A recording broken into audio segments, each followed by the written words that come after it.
Good evening, everyone, and welcome to another virtual museum lecture presented by the St. Catharines Museum and Welland Canal Center. Our community is filled with diverse stories, and we recognize that our story begins with the Indigenous peoples of this land. We acknowledge that we are broadcasting this lecture on lands that have been inhabited by Indigenous peoples for millennia, and we would like to honor the centuries of Indigenous people who walked on Turtle Island before us. My name is Kathleen Powell, and I'm the curator and supervisor of historical services at the St. Catharines Museum and Welland Canal Center. And thank you very much for joining us this evening. I am delighted to welcome our special guest, Dr. Tim Cook, to our lecture series this evening. Thank you for joining us for this lecture series. We hope that these lectures provide a bit of historical joy and also spark imagination and exploration of our city's rich history. If you're joining us for the first time, why not go back and view all of our other lectures that we have presented in the last year. There are now over 20 lectures to enjoy. Just look for the playlist Virtual Museum Lecture Series on our YouTube channel. Sorry, I'm just trying to make sure that our slides are changing. I don't think that they are.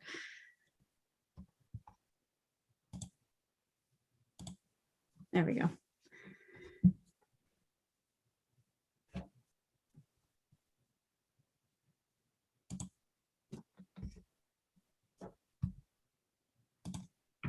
So just a quick reminder for those of you watching through mobile devices, please check your audio settings in the YouTube app if you are having audio problems. You may also not have access to the chat box, so you can always post comments or questions in the regular comments below the video. Please feel welcome to ask questions in the chat box, and we'll moderate them during and at the end of the presentation.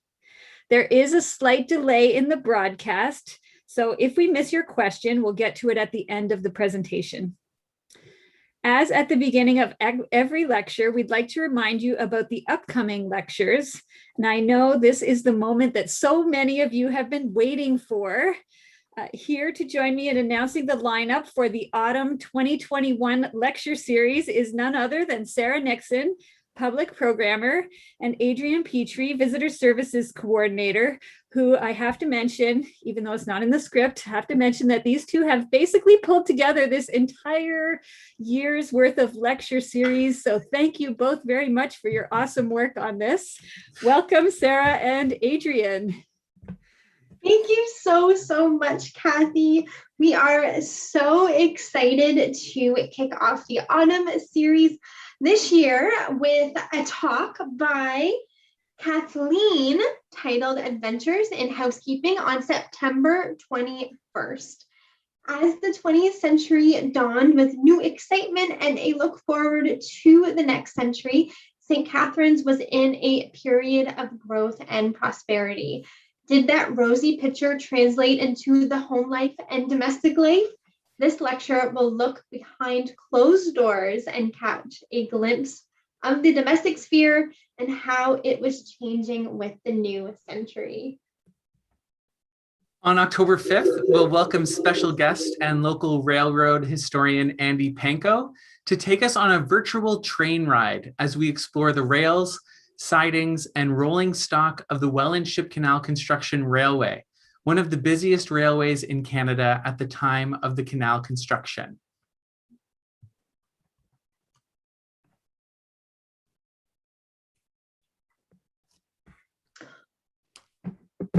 Sorry, I guess it's my turn. Sorry, everyone. I'm trying to change slides and pay attention at the same time. It's stressful. It's stressful. On October 19th, Adrian will present Canada's Game in the Garden City, which will explore historical narratives and living memory about hockey in St. Catharines and what makes hockey so special and significant to so many in our community. And on November 2nd, special guest, local historian and chair of the city's Heritage Advisory Committee, Brian Nari, will be here to discuss the early court system starting in the 1780s and various court cases and records from early St. Catherine's. In his talk, Woe Be to the Malefactors, Early St. Catherine's Court Records. On November 16th, Sarah will use housing, suburban development, and sprawl as a lens to consider some of the major socioeconomic issues that face the people of St. Catherine's in the 20th century. By paying close attention to housing trends and issues in the city over time, we can gain vital insight into how big societal shifts impacted our community, from immigration to the Great Depression to the post-war boom and more. And on November 31st, Kathleen will explore when the world was plunged into war in 1914 and how everything changed. Life would never be the same for those who fought and for those left behind. This lecture is a personal look at the First World War through the eyes and voices of those who lived through this life-changing moment in time. So with that, we've announced the Autumn Lecture Series for 2021. It's amazing that we've been delivering lectures for a full year now, and then we already have more super exciting historical adventures to take in the fall. So we do hope that you will join us this next season. But wait, there's more. We have big news. Since the province-wide shutdown has been extended, and we're all hungry for more historical content while at home, I'm happy to announce a bonus lecture to the current spring series. Coming this May 11th at 7 p.m., we'll host an additional surprise bonus lecture. Sarah has volunteered with a topic she's been working on already, thank goodness. Quote, a model city, the 1913 St. Catherine's Board of Trade yearbook. She hopes to look at the image of the city the book projects, some of the interesting personalities and activities on the eve of the First World War, and how the dream changed through and after wartime. So we hope you'll join us for one more lecture before the warm summer weather sets in on May 11th at 7 p.m. Thanks, everybody. Enjoy the lecture. Thank you, Sarah and Adrian. I sincerely hope that everyone has been enjoying our virtual museum lecture series, and I'd like to encourage you to make a donation to the museum in support of our programming. Your donations help us to continue to provide the high quality and enjoyable programming that you have come to expect from us. We really appreciate any donation that you're able to make. Give us a call at 905-984-8880 during our opening hours to make a donation. Your donation makes a difference. Thank you very much. So without further ado, I am pleased to introduce our guest speaker for this evening, Dr. Tim Cook. Tim Cook is a historian at the Canadian War Museum. His 12 books have won many awards, including the J.W. Defoe Prize for At the Sharp End and for Vimy, The Battle and the Legend. Shock Troops won the 2009 Charles Taylor Prize for Literary Nonfiction, and his latest book, The Fight for History, 75 Years of Forgetting, Remembering, and Remaking Canada's Second World War. In 2013, he received the Pierre Burton Award for popularizing Canadian history. He is also the two-time winner of the C.P. Stacey Prize for the most distinguished book in Canadian military history, and a three-time winner of the Ottawa Book Award. For his contributions to Canadian history, he has been named a member of the Royal Society of Canada and the Order of Canada. And Dr. Cook is a frequent commentator in the media and comes to us today from Ottawa. We are so pleased to have you here this evening with us, Tim. Thank you very much and welcome. Thank you, Kathleen. It's great to be here. Great to speaking to you tonight. I have a presentation, so we'll just try to load this up. We were talking before on some of the challenges, of course, of the technology, and we always hope that works for us. I think it takes a few seconds usually to kick in. That's probably some old-time language there, but it really is a great pleasure to be with you. One of my favorite things in speaking is when I talk about a book is in meeting new people. We can't do that and we have to be socially distanced, but I hope the next time Kathleen and the crew there invite me back, we'll have a chance to meet one another and share stories. And I'm currently working on a new book, even though this one just came out about 6 months ago, on war and medicine in the Great War. So hopefully I can share some of that with you next time. Tonight, however, I'm going to be talking about, I suppose I can call it my newest book, The Fight for History. Kathleen mentioned that. Titles matter. And I thought about this one for some time. And I've always seen the Second World War, and in fact, history, about a story about battle. The title suggests that, as history as a fight, as a struggle. The evolving memory of Canada's Second World War was and is a contested space. It was often a struggle between different groups over the interpretations of the past. It was also a battle or a fight against forgetting, a fight against forgetting. Now, this book is the third volume in my trilogy, with the first two books, The Necessary War, you can see it here in 2014, and The Fight to the Finish in 2015. And Kathleen invited me to speak, and we had a great turnout. I remember we filled the whole room there, Kathleen, a wonderful group, came out asking terrific questions. Now, these two books, what's interesting is that they were planned initially as a one-volume book. Some of you may know my two-volume history on the Great War, At the Sharp End, and Shock Troops. I wrote those books back to back. They're 500 pages long. And I said, never again. Never was I going to put myself through that. But we forget about these things. And as I was writing what was initially a one-volume history, The Necessary War, I was amazed at the breadth and the depth of Canada's commitment to victory during the Second World War. And many of you will know some of these broad numbers and statistics, but 1.1 million Canadians served in uniform. And that was from a country of about 11.5 million. So about 1 in 10 Canadians served. 50,000 women were in uniform as well. Canadians fought to defend Canada and Britain and really around the world. We fought on the oceans, we fought in the air, we fought on the land, we fought at home. It was a staggering contribution. And I want to come back to this a little bit later. James Allen Roberts, he was a veteran of the war. He was, in fact, a pre-war ice cream salesman who rose to the rank of brigadier. He wrote after the war that while Canada is not a warlike nation, we played an unbelievably important role in the defeat of Hitler's Germany. And those are true words.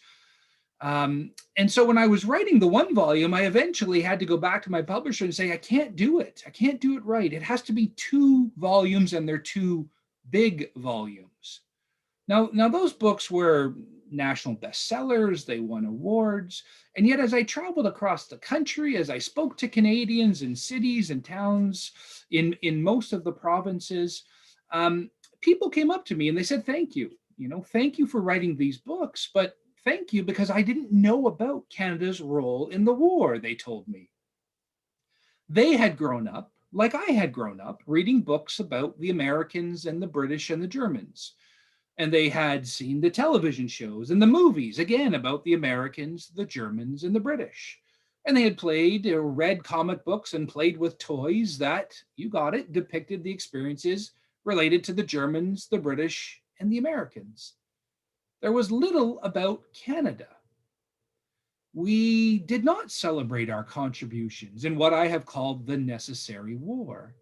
And yet, even odder, I think, we seem to want to forget about them. Now, I explored some of these concepts in a previous book on Vimy called The Battle and the Legend, which came out in 2017. And that book told the story of the 4-day battle and also why and how Vimy had become an important martial symbol for Canada.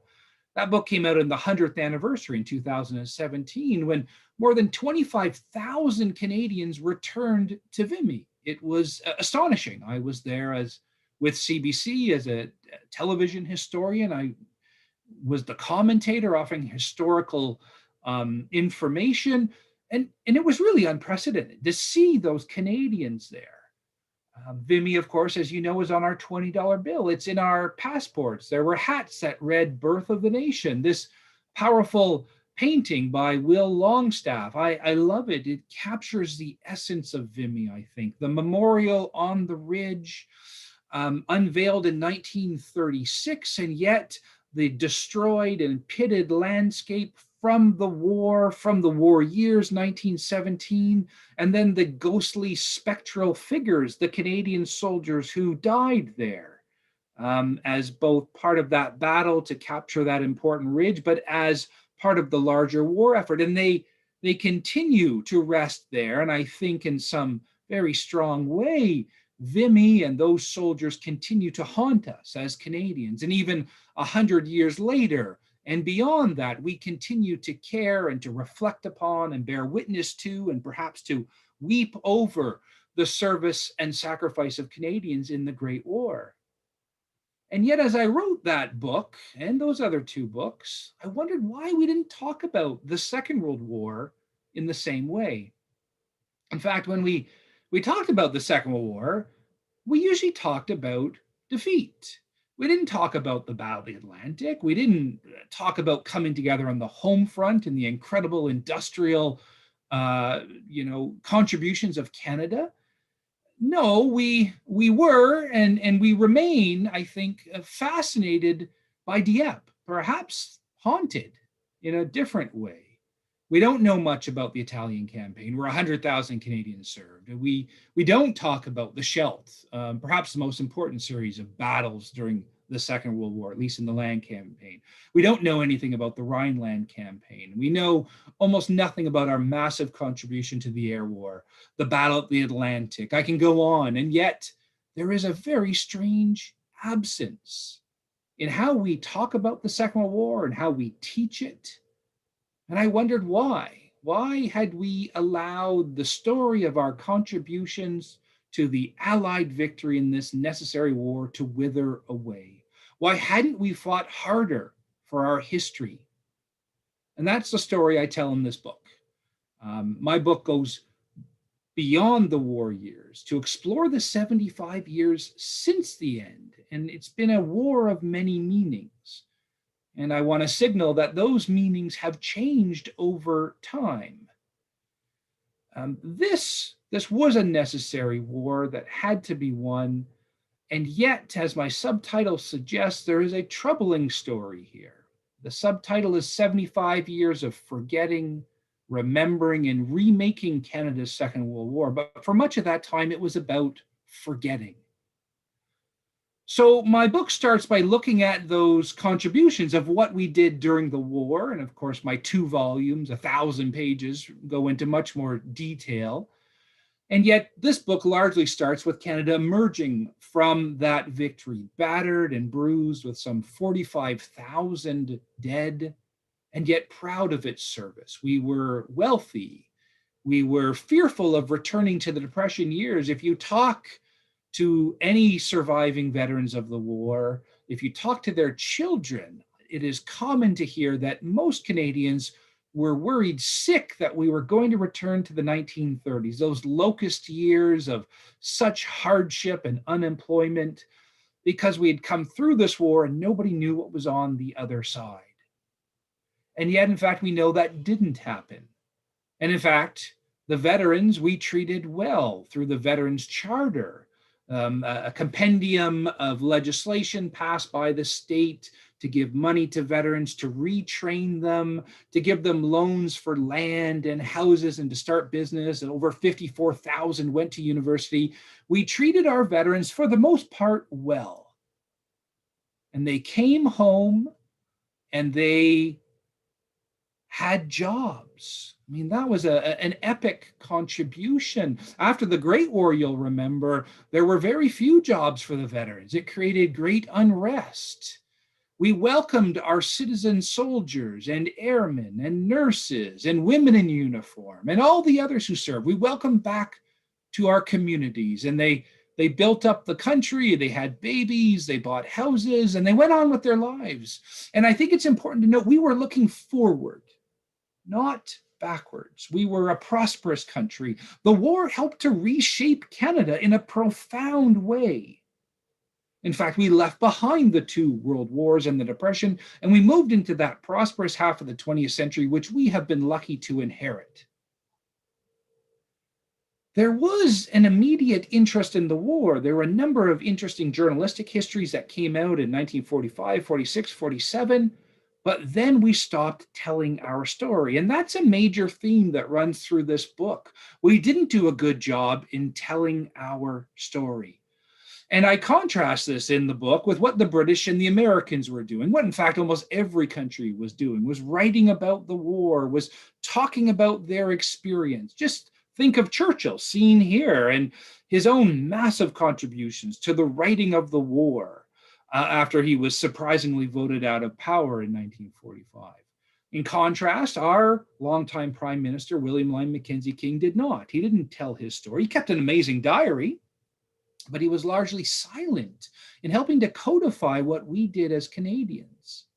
Our generals also didn't really write about the war. Think of Eisenhower and Bradley and Montgomery. They all wrote and laid out their version of history in best-selling books that Canadians read with much interest. You can look at the newspapers of the day and you can see all those books on for sale and they're reviewed, and there's just a really powerful desire to know the war. And yet we didn't tell our story.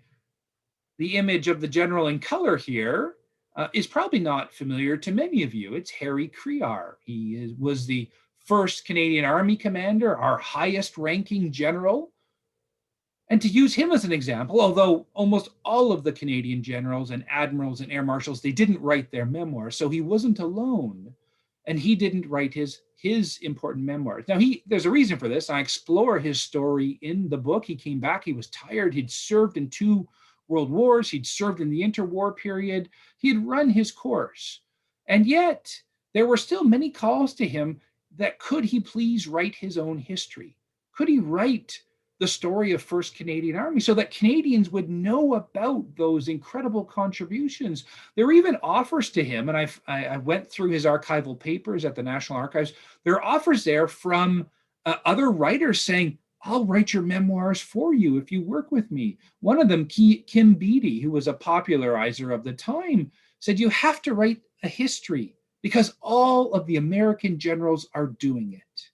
And what he implied was that Crear was missing a chance to tell the Canadian story, and he was right. Crear and other senior commanders and senior politicians, we didn't write our story like the Americans or the British were doing, or a little bit later, like the Germans. Even our returning veterans, our soldiers, our airmen, our sailors, for the most part, they didn't write about the war. They were getting on with their lives. I also think that for the most part, many of them were unable to come to terms with the war. Pilot officer Ron Laidlaw, who served in the RCAF, he described the challenge of wrestling his wartime experience onto the page. He wrote this, "For years I've been trying to face up to this, but my mind is like a jigsaw puzzle with many of the pieces either fuzzy or they won't fit into place or are lost. As I now ponder how to handle this with the same shudder I have had for ensuing years, I find I'm able only to put swatches of scenes together, never the whole picture. And if any of you who are watching this know the challenge of writing a book or even your own memoirs, or even just remembering what happened 2 years ago or 5 years ago, it is no easy thing to put together the swatches, as he said, or the jigsaw puzzle. And maybe the added struggle for veterans coming home, as he suggested, that same shudder. The challenge we now know, I think, of post-traumatic stress disorder really does have an impact on that veteran's experience. I talk about more on this in the book, and I'll come back to it later, but these are important absences in the historical record. Now, the exception to this was the Army official historian Charles Stacey. I wrote a book about him, or about the writing of military history, called Cleo's Warriors. He laid down a foundational series of histories, but we had really few stories that went beyond that. And Stacey is a fascinating figure. he wrote about his open battles with the government of the day that actually feared his history. They thought he would be revealing too much. In fact, one of the ministers of the day told him dismissively no one would be interested in reading about the Second World War after 1948. Well, thank goodness for Stacy and others, but that government reaction was really damaging, that there really wasn't a desire to tell our story. The government of the day not only didn't care to tell it, they were clearly afraid of the history and what it might reveal. Now, to switch gears a little bit, not only, as I have suggested to you, did we not write our memoirs in the 5 or 10 years after the war so that we could, as Canadians of that generation, know about it, but nor did we build monuments to the fallen. And this is really quite surprising. Of course, the Great War memorials are everywhere across our country to the 66,000 dead from that war. They're at the local level, in our communities, at the provincial level, at the national level. Think of the Peace Tower and the National Memorial. They're overseas. Think of Vimy and Beaumont-Hamel. Think of the symbols of that war, the poppy and John McCrae's poem in Flanders Fields and Remembrance Day, all deeply grounded and spawned in the Great War. And quite clearly, and historians have delved into this, myself included, we were traumatized by the shock of the Great War. It was 66,000 killed from a country of 8 million. It came first. It was a traumatic event, even as it propelled us forward and changed us as a nation. And yet no one in 1939, when we went to war, thought it would be over by Christmas. They understood it would be a long, grim war against the Nazis and the other fascists. And also no one thought about what would happen at the end and what kind of memorials would be built. And so indeed, what happened in 1945? Well, my book uncovers this fascinating and fierce debate in Canada over what was to be done. Canadians agonized over, would they build another series of memorials across this country in every community? And I talk about this in the book.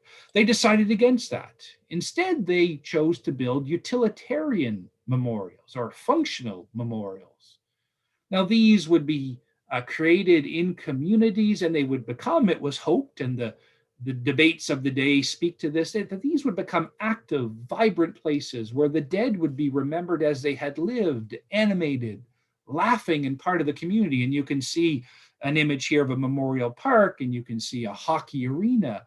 It extended to playgrounds and skating rinks and libraries. And this isn't a conspiracy. I didn't frame it as such. This is what the Canadians of the day wanted to build, and they built it. It was their choice. They were raising the money in their communities.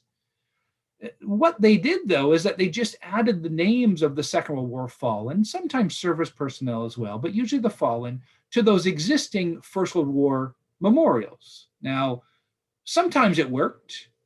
Often it looked like an extra add-on, and you can see one in Moncton there where they had no space to put the names of the Second World War, and they put them quite low and in a very unseemly way. And yet they were marked in communities.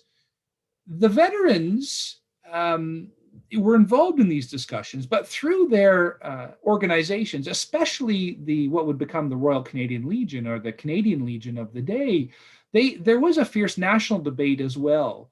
And the Legion agreed that the poppy should remain a symbol of remembrance. And in fact, that Remembrance Day should remain on November 11th. In my book, I uncover this really interesting debate where there is some serious questioning by World War II veterans who came back who said, November 11th is connected to the Great War.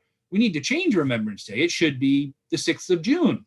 Maybe it should be the 8th of May, some said. Others said the 15th of August. Those dates should resonate with you as DDay and VE Day and VJ Day. It stayed as November 11th, partially out of tradition, partially because of the diffuse nature of World War II, where we fought around the globe, you'll remember I said, and which of those dates would you have picked? The 6th of June, the 8th of May, the 15th of August? We've generally settled on the 8th of May as a key date to mark World War II. But the Great War generation and most World War II veterans, I think, were not in support of moving Remembrance Day. But it's a really interesting story, isn't it? Remembrance Day has not always been what it is now. There have been always fierce debates around Remembrance Day, some of which I talk about in the book.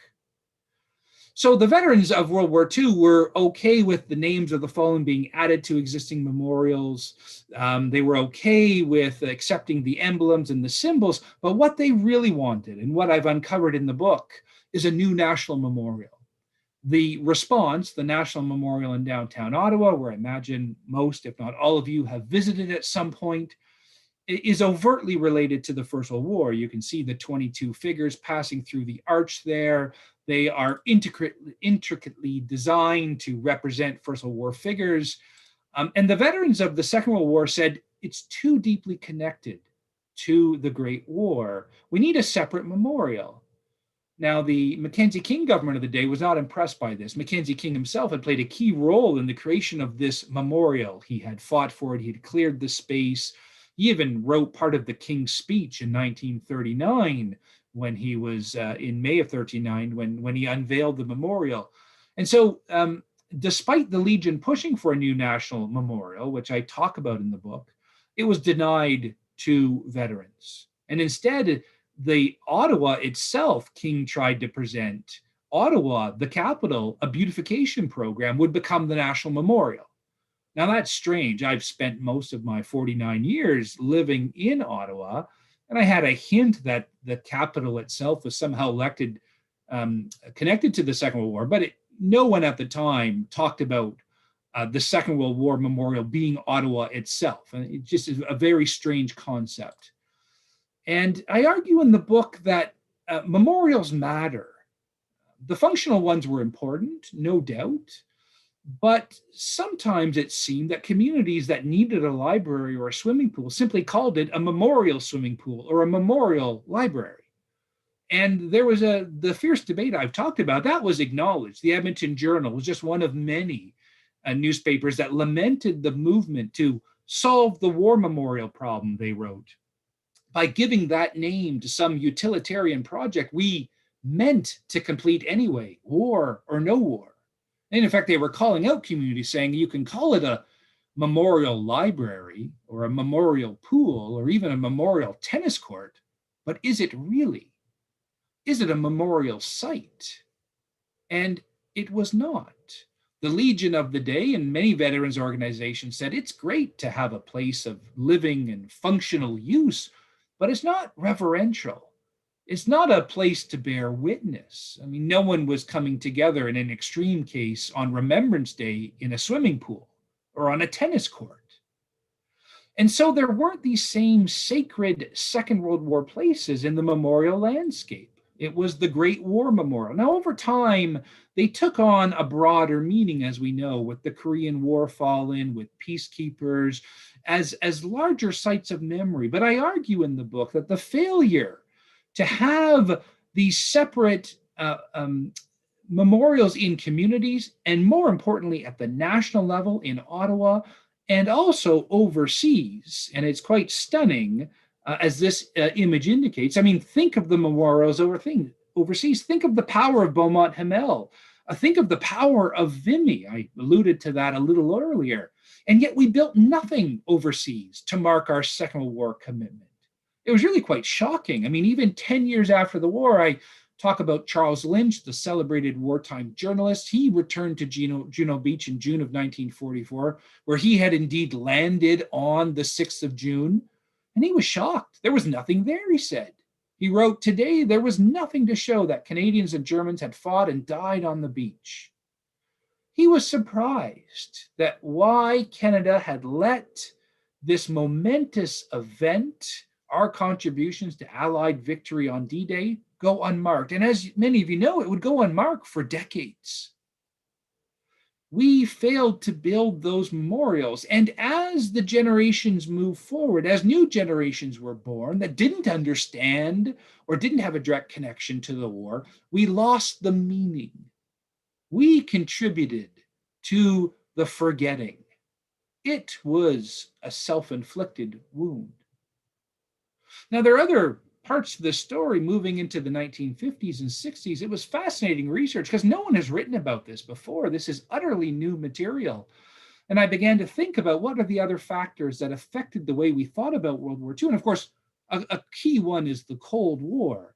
We moved almost immediately into the Cold War. A new generation was forced to deal with the threat of war, and this time it was nuclear war. And I talk about the impact of the Cold War through the lens of a really high-profile court case with Kurt Meyer. And you can see him here. He was a Nazi general. He commanded the 12th SS in Normandy, which really fought almost a private war with the 3rd Canadian Division. That was the division that landed on D-Day. They fought viciously against each other. In the first week alone, Kurt Meyer's division, he was a brigadier at the time, captured and executed 156 Canadians. You didn't hear me wrong there. They captured and executed 156 Canadians in a mass war crime spread out over several days. When we caught Kurt Meyer, he was tried. And in the book, I look at this court trial. It's a fascinating story. I don't have time to go into the details right now, but I encourage you, here's a blatant plug, to buy the book, The Fight for History. You can order it right now on Amazon.ca or chapters.ca. And this story is a really crucial one because a very strange thing happened here. I'll give away a bit of the story, was that he was condemned to death, as he rightly should have been. And at the 11th hour, a Canadian general strangely argued that he should not be executed. And instead, he was sent back to Canada in Dorchester Prison in New Brunswick, where he spent the better part of 6 years. And then he was sent back to Germany, where he was supposed to spend the rest of his life. But this is where, in prison, but this is where Cold War politics came in. And eventually he was freed in 1954, a shocking event. And Canadian newspapers lamented this. Canadians lamented this. Veterans were outraged. Their comrades had been murdered by Kurt Meyer and many of the 12th SS, and yet he was free less than a decade later. And it was really seen as a turning against the memory of the war. I explore that more, and I encourage you if you'd like to find out more. And this continued, this forgetting and this turning away from the war into the 1960s as a new generation of Canadians came of age. Of course, this is the age of the 1960s, a decade of change, of discord, of youth generation and youth culture. War became increasingly ignored and reviled through the Vietnam War and, of course, of the ever-constant threat of nuclear annihilation.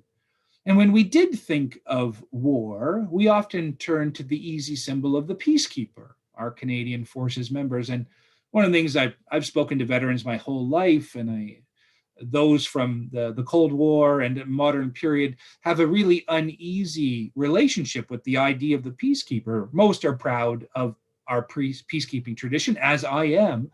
But there was a while, I think it's better now, for a while Canadians seemed to think that there was almost a force, a branch in the forces called the Peacekeeping Force, separate from the Army, Navy, and Air Force. Of course, it takes trained soldiers to be peacekeepers, and that has always been pointed out to me by veterans. And yet that powerful symbol of the peacekeeper, which allowed us to distinguish ourselves from the Americans in their agonizing Vietnam War, which allowed us to really carve out a place in foreign policy that seemed uniquely Canadian, that became our symbol, again, pushing the Second World War further into our history. So we didn't tell our stories, we didn't build memorials, and as a changing society, we left the war behind us, to the point where Remembrance Day, by the late 1960s, was in danger of fading away. It was attended by very few people. The newspapers of the day make this clear. The Globe and Mail in 1968 described Remembrance Day as no longer a day of relevance, but one of public indifference. Can you imagine that? A day of public indifference. Nobody cared. Nobody marked it. Small crowds. How could this have happened? Again, I think we failed to do the hard work of remembrance. Now, this trend continues. In the book, I look at other fields of popular culture. And we know that films can have a tremendous impact on how people think of war. When I used to teach at Carleton, almost everyone, this was some time ago, had seen Saving Private Ryan, and it really had an impact on what they thought about the war experience. And it's a good jumping off point to talk about what the experience of combat is like and some of the maybe more far-fetched aspects of Saving Private Ryan. And yet there were hundreds of World War II films. If you are aficionados, I speak to the screen here, you will have watched them in the 40s and 50s and 60s and to this very day. And most of them are British and American war films.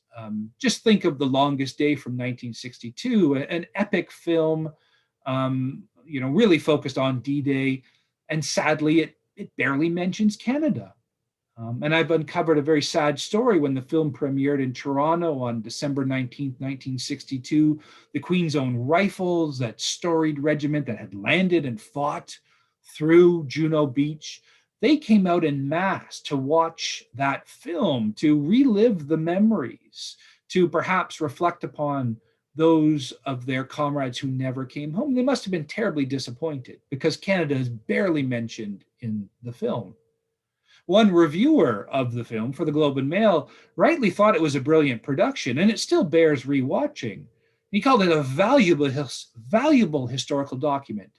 But he also noted that many viewers may feel that the Canadians have been slighted. That, to me, is an understatement of fairly monumental proportions. And there are other stories like The Great Escape, which is still a great movie to watch. Canadians were involved in The Great Escape, folks. We played a really key role there, and all the key parts were written out and changed from Canadians to Americans or British. It's fairly shocking. And yet we know that this happens, certainly in Hollywood. But again, if you don't tell your story, don't expect others to do it for you. So who should have been telling our story? Well, the CBC and the NFB should have been telling our story. These are national broadcasters, and they didn't. They failed. It took years for the NFB to finally pull together a major production. It came out in 1962 called Canada at War. It's a very credible series, a 13-part, 30-minute series. It was reviewed very positively. And yet there were observations that it had come too late, that a whole generation of Canadians had grown up watching American and British films and documentaries, and that we had been left behind. On top of that, when CBC broadcast it in its first run, they aired the episodes, get this, at 10:30 at night in most parts of the country. Critics said that was crazy. I'm paraphrasing here. One of them said it should be required viewing for all students, and yet they put it on so late that they were casting it aside. Again, a self-inflicted wound. Now, again, I'm speaking in broad terms here. It's not that we didn't know anything about World War II. Of course we did. There was a million veterans. They spoke about it on occasion, although more often I think there were silences. As I've talked to Canadians across this country, that's the most common thing I've heard is my dad or my uncle or my mother. They never talked about the war. Or when they did, they talked about a joking element or a humorous element. I never got to hear about those questions I really yearned to know. We knew about the war, and the one thing we did continually fixate on was Dieppe. And you can see the image here, famous painting offering a glimpse into the battle, the prisoners. Dieppe became our Vimy touchstone. And I explore that in the book. What is it about Dieppe that had a hold over Canadians? And some of it is the conspiracy around it, the raid being launched and canceled and launched again. There's an anti-British element to it. The cost and the slaughter attract us to how anyone could have launched Canadians against in that suicide mission. The connection to D-Day has been debated over time. In the end, it was a clear-cut defeat. And yet it became a symbol of our war. One day in August, and yet it was a terrible plan, carried out in a brutally inefficient manner, hopelessly inefficient from the start, impossible to carry off. And we seem to be drawn to this. Now, sometimes this happens with defeats. Think of the charge of the Light Brigade and its importance. Think of Gallipoli for the Australians, who have been able to make that into a nation-building event.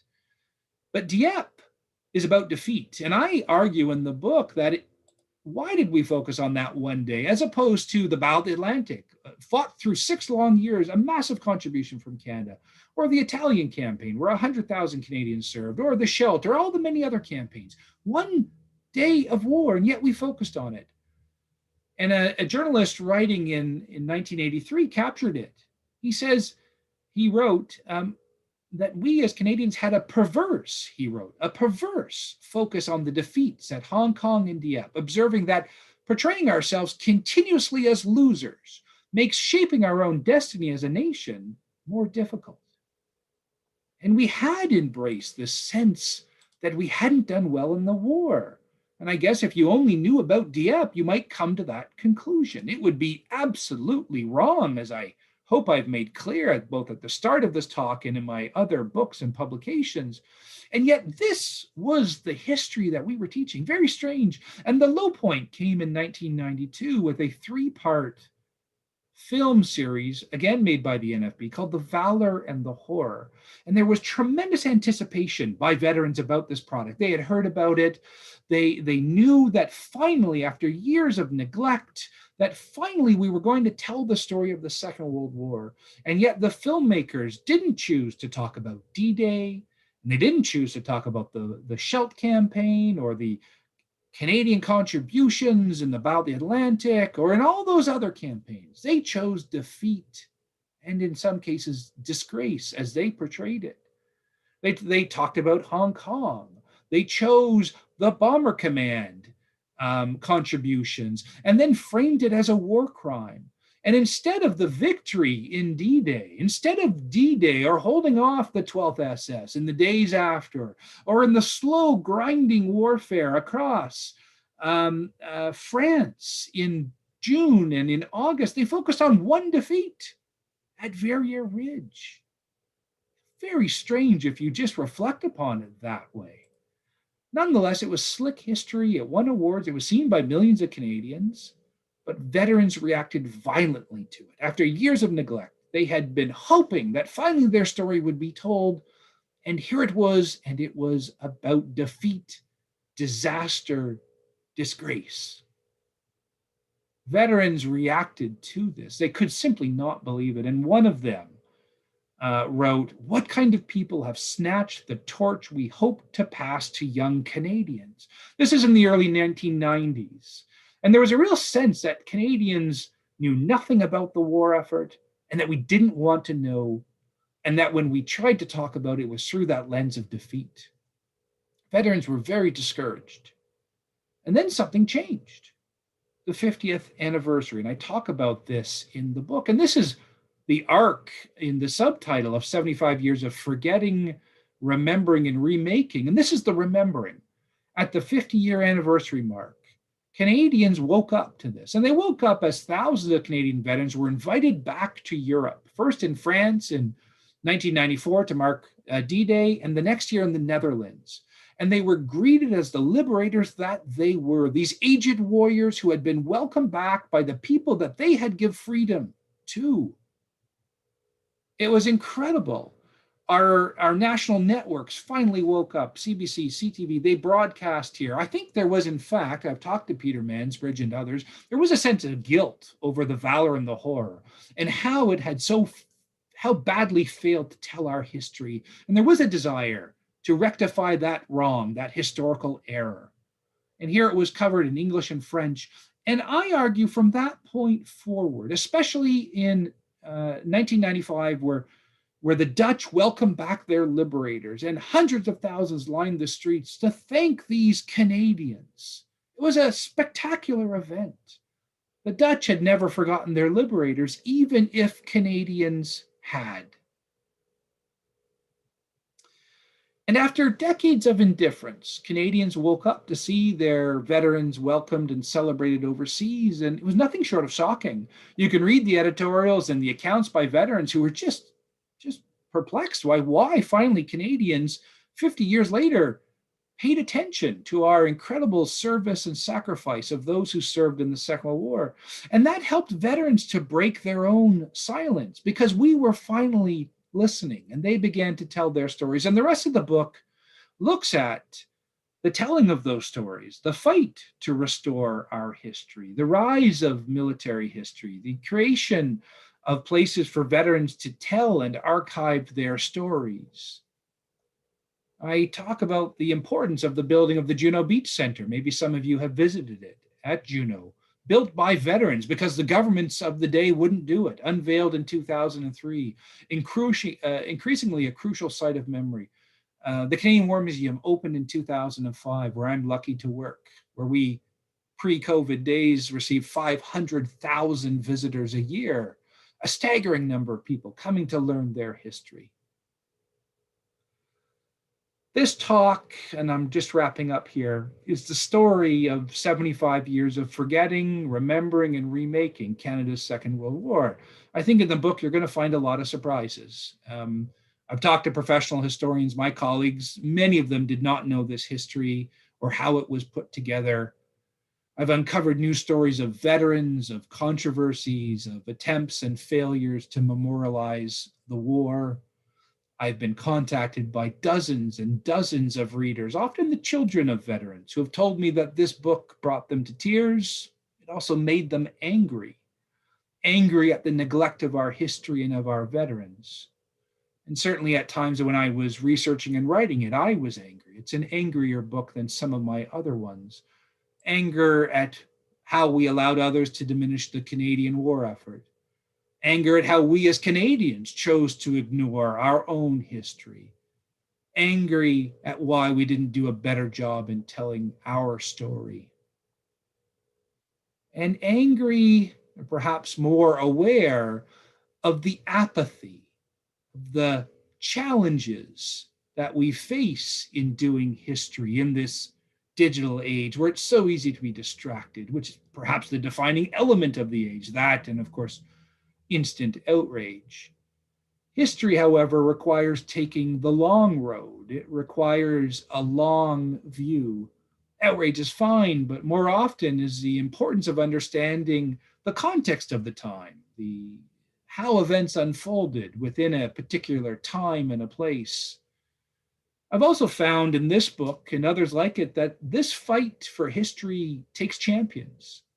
It requires small numbers to fight, to expend energy, to work hard, to toil against that apathy. The cultivation and creation of our history, the desire to keep that flame alive, it's often lonely work. And yet there have been significant victories over the last 25 years. That's the last part of the book, the remaking of our story.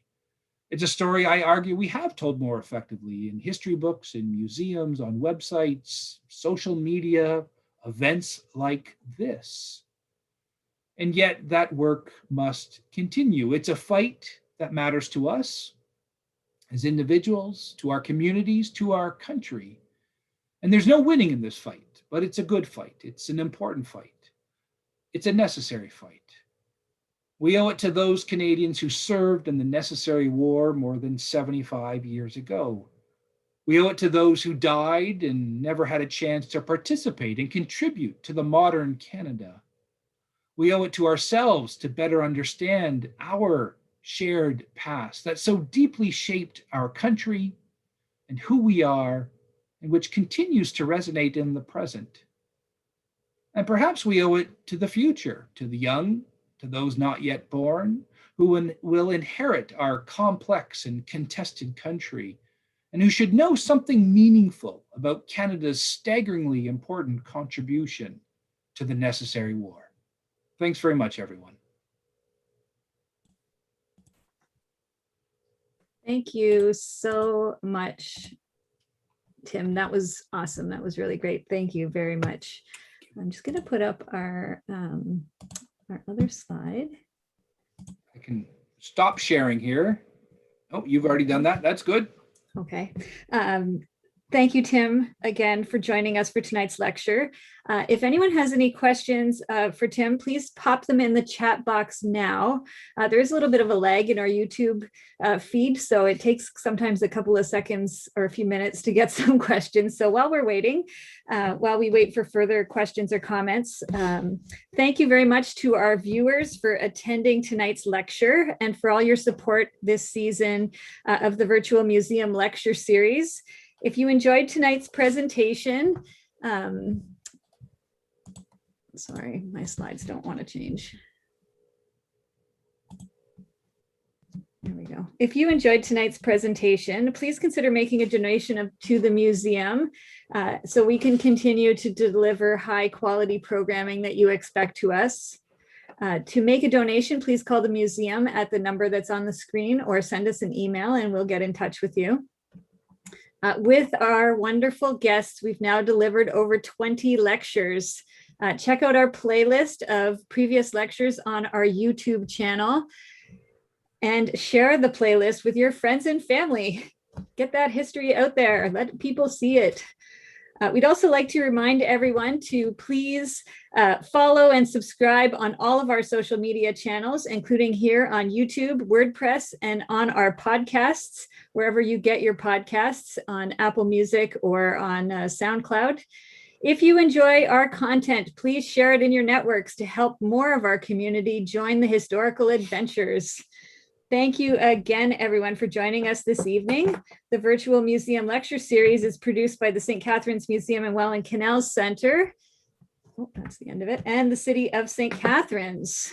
Okay, so now I'm going to stop sharing and we can take a look at what questions we have in the chat. Let me pull it up here. So we have a question from Des who says, safe to say the major reason our contributions to World War II has been ignored rests with the Ottawa governments immediately after VE Day. No, no, that's too simple. In fact, what's interesting is that we did a good job in talking about what we were doing during the war. We had a major propaganda machine. There were massive amounts of newspaper coverage. There were wartime journalists. There were combat cameramen. This was all sent back to Canada. And in fact, we talked about our contributions. I think the problem and where we fell down was after the war.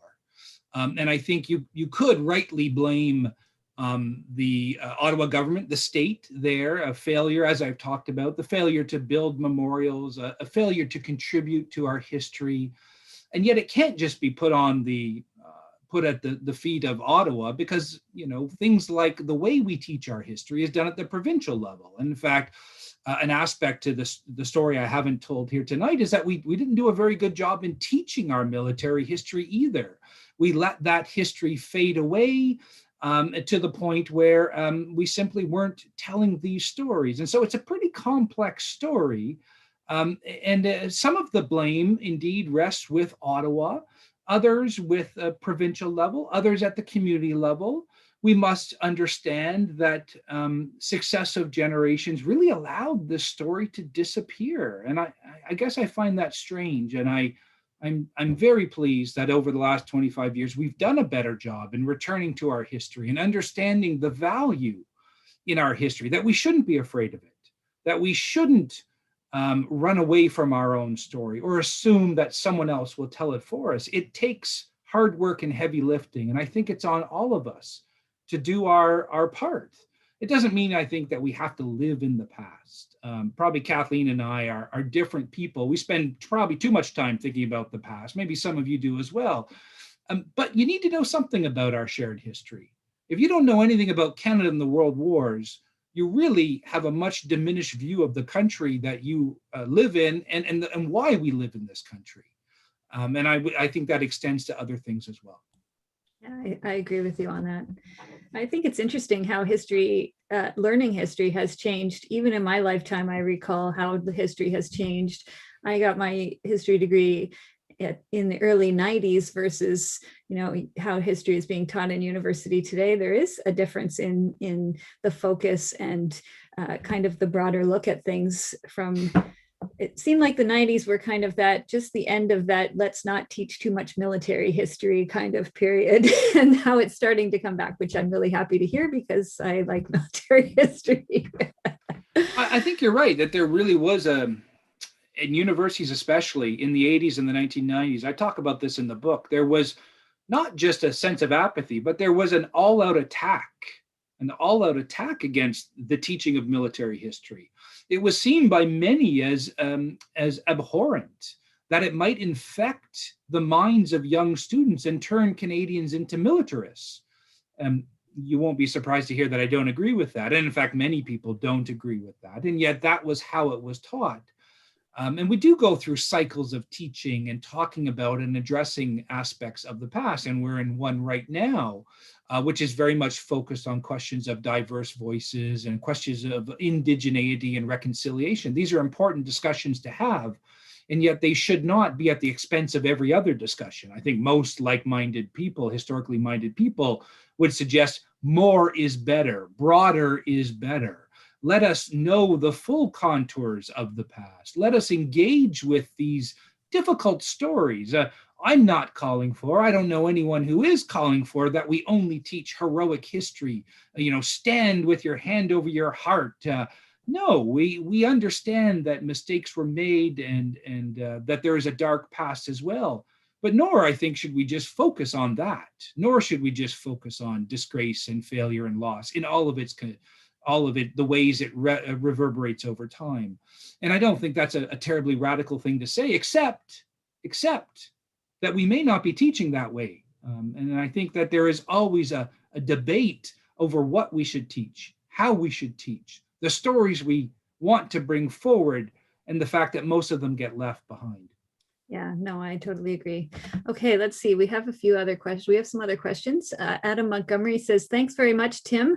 The Legion was a powerful social and political force post-1945.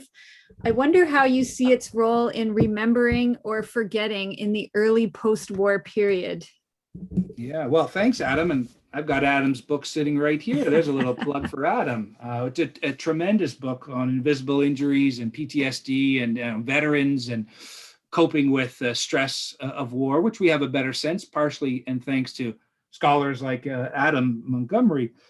The Legion does play a key role. And I talk about the Legion and the impact of the Legion in my book. And the Royal Canadian Legion understood that it had a role to keep alive the memory of the war, especially for fallen comrades. And there really haven't been many books written on the Legion, even though by the 1970s, about 500,000 veterans were in the Legion. It's a fairly staggering number if we think about what other organization has that many Canadians attached to it. And what's really quite remarkable is all of the work that the Legion did at the national level, at the provincial commands, and in the local communities to keep memories alive. And yet even then, they acknowledged by the 60s and 70s that Canadians didn't seem to know much and that they were losing a battle, that they were losing the battle for history. And so the Legion does play a key role and continues to play a key role, and yet they couldn't do it on their own. Yeah. Jerry Rodney says, thanks, Tim, for enlightening me about Canada's role. Growing up, I only heard about England's role. I think that's probably typical of many. Yeah, Jerry, I think it is. And it's, there's no shortage of American products. Think of Band of Brothers and some of the more wretched films like Pearl Harbor and all this. I mean, but it's a continuous drumbeat, isn't it, of sort of popular culture. And it's never about Canada. And, I'm not naive. We don't have Steven Spielberg here in Canada. We don't have anyone like that who can do that. Maybe we need to, aim a little lower. And yet we really haven't tried very hard. And there are gifted Canadians. And I know there are Canadians who want to see these historical documentaries or historical films. Isn't it outrageous that there isn't a modern series of documentaries for the Second War so that Canadian young people can better understand the war? Isn't it outrageous that there isn't even a single major Canadian film that we could point to get people excited about it in a way that Paul Gross did for Passchendaele and the First World War? Now, that film has its flaws, but full hats off to Paul Gross, who made that movie himself, who raised the money, who wrote the screenplay, who acted in it, and who helped to bring our history to film. And it's not just, I'd like to think that my books reach a lot of people. They reach more than most history books, and still one single Hollywood film will reach so many more people. And so we need to think about the many ways that we should be telling our story. Because I think, just to come back to my previous point, let's not expect Steven Spielberg to tell the Canadian story. That's not what he's there for. I don't hold that against him. And yet, if we don't do it, we know that the British won't do it, and the French won't do it, and the Germans won't do it, and the Americans especially won't do it. And they may, in fact, take our history, kind of like Argo or something like that, and really make it into an American story. Definitely. Kevin Kavanaugh says, my dad was in Bomber Command, was a pilot of Halifax's, and rarely spoke of his experiences.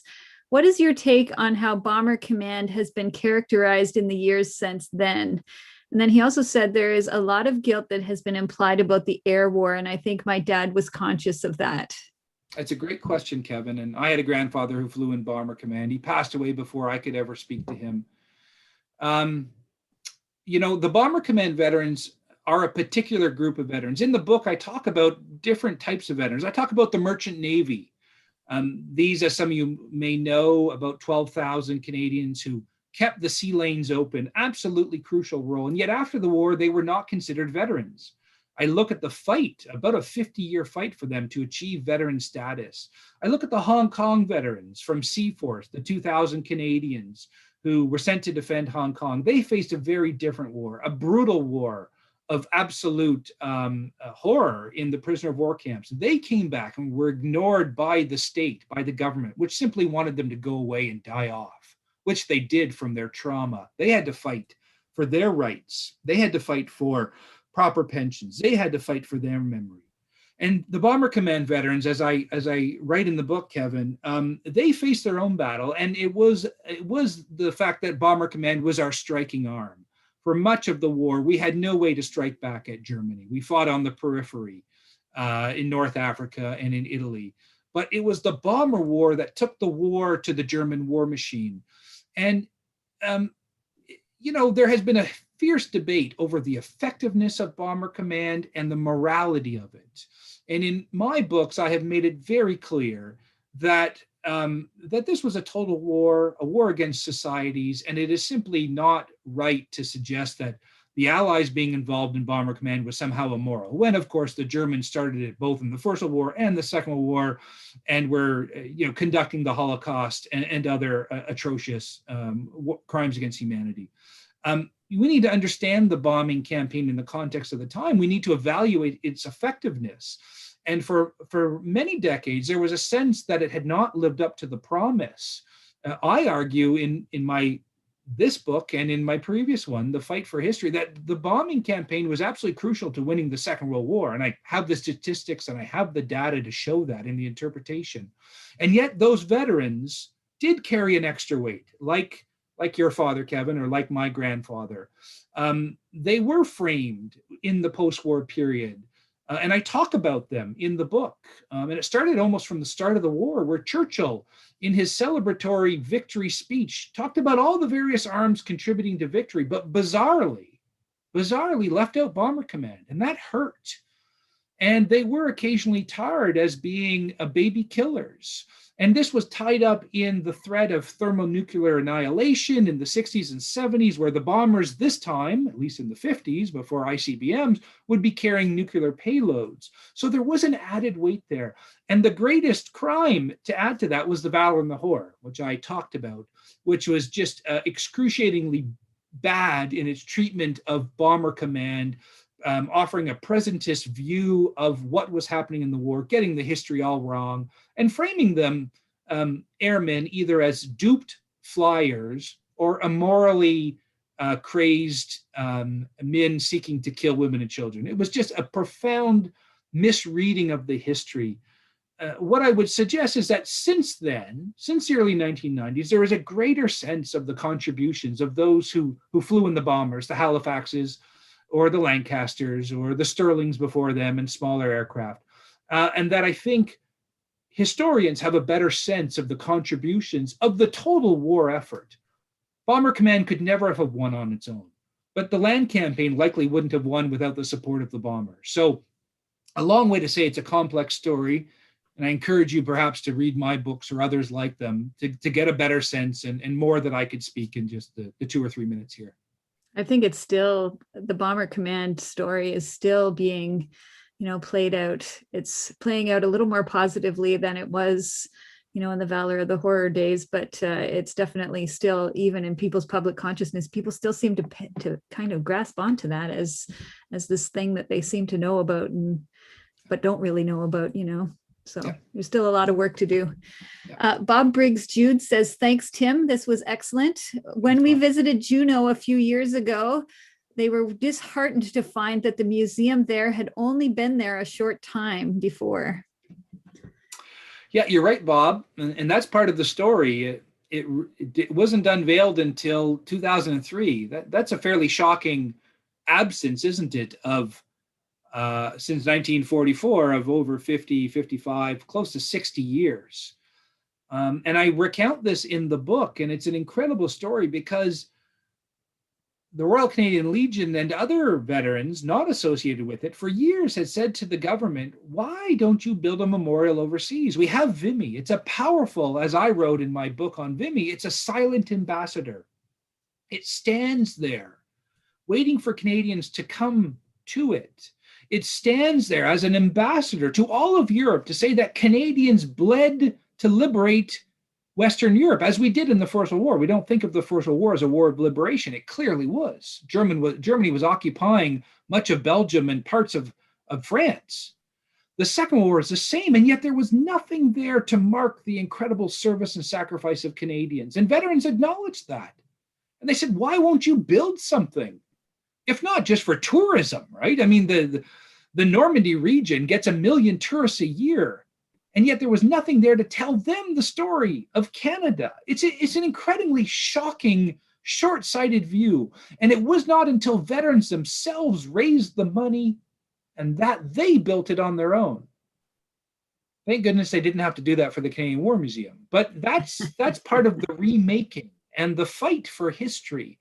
And in this case Juneau is an incredible story, which I recount in my book, where Canadians from across the country donated money. You may remember it in Canadian Tires and Walmarts. It was one of the very first times that there was money there for people to drop a coin into, or a dollar bill or something. And it helped to raise millions of dollars. And so there was a widespread desire among many Canadians to build something for this generation that was passing on. And now, sadly, almost all of these veterans are 95 years of age or older. We're down to 22,000 from 1.1 million. We're on the cusp of losing this generation. And I wonder, what will we do when they have joined their comrades? How will we remember the war? Who will carry that torch forward? How will we talk about this when there is no longer a lived connection to this generation? At that point, folks, it's on us. It probably is on us right now. And I think that is a question that this book poses. What is our responsibility in telling these stories? What is our responsibility in keeping this history alive and passing it to the next generation? Yeah, well said. I actually found, I know you didn't really talk about it so much this evening, but found a chapter in the book about the building of the Canadian War Museum, of the new Canadian War Museum. Obviously the museum was there before, but of the new museum, very interesting and really interesting, kind of a similar kind of theme to the Juneau Beach Center, in that, it took popular support behind it to really make that move, even though everyone knew it needed to happen. No one really kind of took the initiative to really move it forward until the popular support behind it with the veterans was there to kind of give it the push. So I agree, what will happen when those people are no longer around to help give that push to move that history into the public eye more. Yeah, I mean, Kathleen, one thing I'll suggest here is just having heard this from Bob and from Kevin and others perhaps is, there are millions of Canadians who have a genealogical link, who have a father or a grandfather or a great uncle or a grandmother who served in the war. And I have found that often the children and the descendants have a really powerful hold on this, and that we've passed through the 60s and 70s and 80s, and now I think we have a greater sense of our history. And I have found that those are among some of the most fiercest champions in keeping these memories alive. But it doesn't just have to be the children of veterans, descendants of veterans. I mean, this is our shared history. You simply can't understand the second half of the 20th century unless you understand the massive revolutions that come out of the Second World War for Canada. And I think, if you have a personal family link, or if it's simply you want to understand what we as Canadians have done together in great times of crisis, we, of course, who are living through a tremendous crisis right now with COVID, there is much to be learned from the Second World War. Yeah, thank you. That's great. We have one last comment again from Kevin, who says, "Thank you, Tim. That was interesting and appreciated, and your comments all evening have been extremely insightful." And I think we all join in with Kevin on that comment, and really appreciate it. I do want to give a shout out to all of our audience to, yes, please go out and buy Tim's books. Even if you're not a military historian, you will love reading them, all of them. They're great. I can speak from personal experience on that. And I just want to once again say, Tim, thank you so much for joining us. It's always a pleasure to have you come and speak to our audience down in Niagara. And I look forward to your next book on medical history in the First World War. Did you say? That's sounds right, like it's going to be very interesting. Maybe we'll have you back to speak then. That would be great. Thanks, everyone. Thank you for spending some time, and I hope we have a chance to meet face to face, maybe in September of 2022 when the new book comes out. Thanks so much, Kathleen. Thanks to everyone who helped to set this up. Great to see you. Thank you. Thank you very much. Okay.